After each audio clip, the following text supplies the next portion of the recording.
มาสูงพี่น้องผู้ปันแห้งสื่อข่าวแซนมีเดียเขาดังเสียงนะคะเนาะเมื่อในก็แม่นงานในวันที่19เดือนธันวาคม2025นะครับตอนดาในรายการข่าวค่ะตอนนี้ก็เดี๋ยวตั้งข่าวเงาลองตั้งไผ่เสียเสร็จนะครับไล่จัดบางส่วนการซึกหมายแทงนะครับเดี๋ยวตั้งข่าวเงาในเสียวก็มาผักตอนปั้นพี่น้องเขากว่านะครับ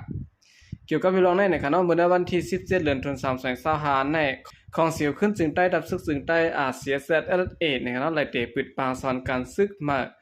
จูบ25ปอก2เนื่องในกุมกำดับจุ่ม727ตี1สิแลมีใจหันนางหันก้นหนุ่มจึงได้หลายตีหลายตั้งเข้าห่มพึกพ่อนการซึกจอมตั้งน้ำในเขาโอเคนั่นก็เปลี่ยนลองตรงหนึ่งตั้งภายดับซึกจึงได้เสียเสร็จนะครับปุ่งแค่พางอันพี่น้องเขาหันอยู่ในก็เปลี่ยนพ่องยามอันดับซึกจึงได้เสียเสร็จเนี่ยเนาะไล่พึกสอนการซึกปันใจหันนางหันเขาตีเนนาที727ในเขาสุดท้ายแล้วค่ะขึ้นมาถ่อมด้วยข่าวเงาเกี่ยวกับไปลองซึ่งมันตียับไหลเครื่องกองกลางตับซึ่งลูกพื้นตีตั้งเขาเวียงลงในปีต่อนะครับกิ๊กหลานกดทัดของสีซึ่งมันอันมีตีวันกินตาเจเวงตับกุ้งนลินของสีซึกมันตีในปีต่อนั้นตียับไหลเครื่องกองกลางของจุ่มลูกพื้นเขาตั้งน้ำและหัวจ้ำเหลืองข่าวภายซึกลูกพื้นเขาหลัดในหนังไหนเกี่ยวกับไปลองในก็หันจุ่มลูกพื้นก้อนหนึ่งปั่นตั้งหันถึงไว้ว่าผู้อยู่ว่าเส้นตั้งนั้นตีกว่าปอกตีของสีซึ่งมันถูกดีจ้าเส้นตั้งในดีเซเปิลเลยถูกตียับกว่าเจ้าไหนในเปลี่ยนอันดีไอได้วันนี้ครับเกี่ยวกับวิลองในเสียดายข่าวของสีซึ่งมันออกไว้ว่าเมื่อวันที่17เดือนธันวาคม2025ในก้าดังกุ่นลำหนึ่งอันโดดดีเวียงปางรองมือได้ประจันมาตังเจเวียงตับกุ้งนั้นตีขี้หลานกดทัดกินตานั้นเฮกดทัดเสียดายยึดซิมไหลกอง16แล้วหมากกองตั้งน้ำมกเสริงซิมมาในถุงก่อยางตั้งน้ำในเขานอกจากนั้นมีปรางมีหมายตับซึก PTN มีหมายป้าย MKCTF และดังมีหมายตับซึกลูกพื้นเวียงหลงมีหมายตับเกียรติแขกคนเมืองมีหมายวิษณุ PTF และมีหมาย96 ซอเตอร์และดังปับเปิงเงาปึงเมืองมุกจุมเมืองกะยัน2ปรับเสียมกาติงยอบได้ปากุนหอกา2เกาะวันนี้ครับโอเคนี่ก็เป็นข่าวเงาลอนซึ่งบ้านข่าวตียอบไหลในคณะกองกลางของซุ้มลูกพื้นอันตีสูงกว่าได้เวียงหลงซึ่งนั้นนะครับสุดท้ายแล้วค่ะขึ้นมาถ่อมด้วยข่าวเงาเกี่ยวกับเลยลองเส้นตั้งในเกณฑ์นำพักกาและนำคำไหลเป็นเพกึ่งกลางลดก้าผ่ากันที่ถ้าจะลดตายถึงตีนะครับดีหน้าแก่กลางตั้งนำพักกาและนำคำในคณะไหลเป็นเพกึ่งกลางก้อนขี่กามาจ้อมในด้านมาเจ็บหาวแห้งวันนี้ครับในวันที่17เดือนธันวาคม2025เขาย่ำกลางวันหมอก1โมงนั้นมี2ก็ผมเมฆขี่รถเครื่องโลดีน้ำพักกาเตเมื่อนำคำพอเมื่อถึงตี13ลักนั้นค่ะผมเมอ่านหอป่นก้าหลงในสิและลวดไหลเข้ากว่าเตกาญาก้าหลงอิดก็หอรถก็โคแตกลิ้วตายถึงตีนะครับก่อนเป็นเมอันขี่มาจ้อมก็เลยได้มาเจ็บหาวแห้งในเขากุมารพื้นที่ก็1ล้านกว่าได้สื่อข่าวเมเนเจอร์ว่าค่ะผมเมอ่านเมื่อนำคำค่ะเมื่อถึงตี13ลักนั้นอ่านหอรถป่นก้าลงในสิแลรถเครื่องขาซ้ำตุ่มยาก้าสิแลเอาร่วมกว่าเตก้าลงก่อนหอรถเครื่องได้ก็ยาก้าอิดก็โหสิแลลูกตายถึงตีค่ะมีมันก็เลยได้มาเจ็บหาวแห้งลืมตัวกว่าวันในเขากุนหอรถถูกก้าลงอิสราเอลลูกตายกว่านั้นชื่อห้องว่าลืมเต้งอ่องอายุ34ปีอยู่บ้านน้ำจึกสิเวงนำคำจึงได้ปะทองนะครับปนมาในวันที่15เดือนธันวาคม2025นั้นก็92ล้อต่างไม่3ทับมาปีนที่หิมวันพาวแลนด์สิเวงนำคำนะครับเสียดังได้แก่นำพักกาเลยนำคำในมันเก็บหน้าแลใกล้เป็นเพกึ่งกลางกาปินลดกาผ่ากันจะได้ไว้อยู่นะครับโอเคแล้วก็เป็นข่าวงาเพกึ่งกลางตี13ลักนะครับสืบเสนอข่าวขึ้นมาถ่อมด้วยข่าวเงาเกี่ยวกับไปลองตั้งผ่ายเจ้าหน้าที่ปลีกไทยติงยอบไหลกวนยันเสียก็ขึ้นส่งขึ้นเมืองมันนะครับกวนยันจะได้ติดลูกตั้งเมืองมันเข้ามานะครับเมื่อวันที่17เดือนธันวาคม2025ในคณะตั้งผ่ายเจ้าหน้าที่ผ่ายกดแจดกวนเข้าเมืองอำนันตมนะครับเจวิ่งแม่สายจรันเกียงไฮเมืองไทยปะทองนะครับได้จัดส่งขึ้นก้นหลงและลูกอ่อนนะครับเจออันลูกอดีตาคีเล็กคำกิกหลานสิแลและหาย้อนกินเงินเปื้อนนั่นวันนะครับตั้งภายเจ้าหน้าที่ภายกดแจดก้นเข้าเมืองหลัดกอริด้าสื่อข่าวไทยว่าเมื่อก่อนนั้นในสื่อตรงวงกลเตรียมต่างไว้ว่าที่เมษายนมีนางยิงเมืองม่านนะครับเนาะปารังลูกลาง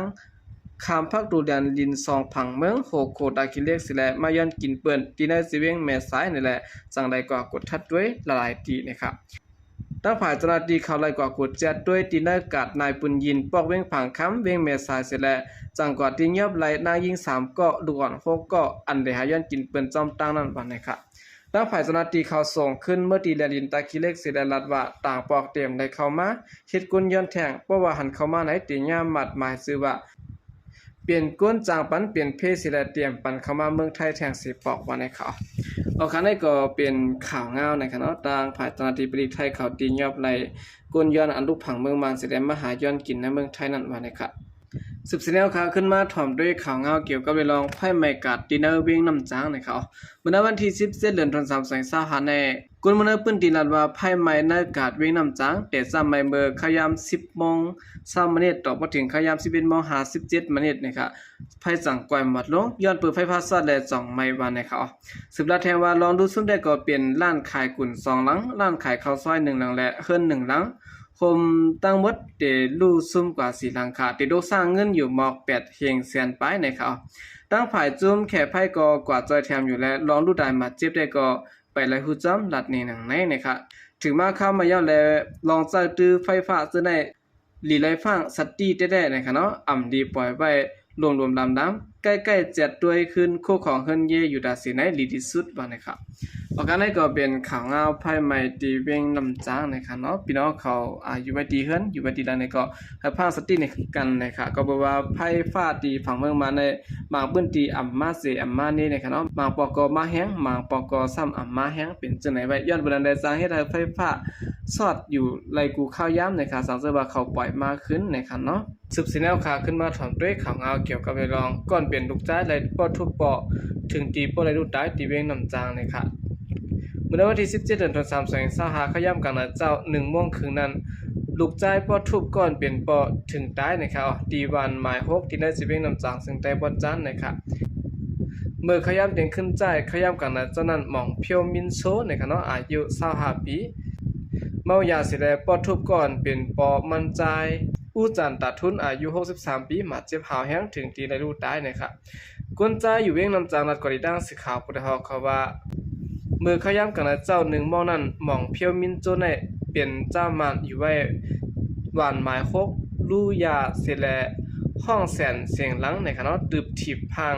เลียนออกขึ้นเมมันจือต่อจานเทศโดกจะเสแลเลียนกว่าจ้อมกว่าหาลูกมันอำหันเผื่อเขาเฮินมากขึ้นมาหันลูกมันใจเอาไม้3เป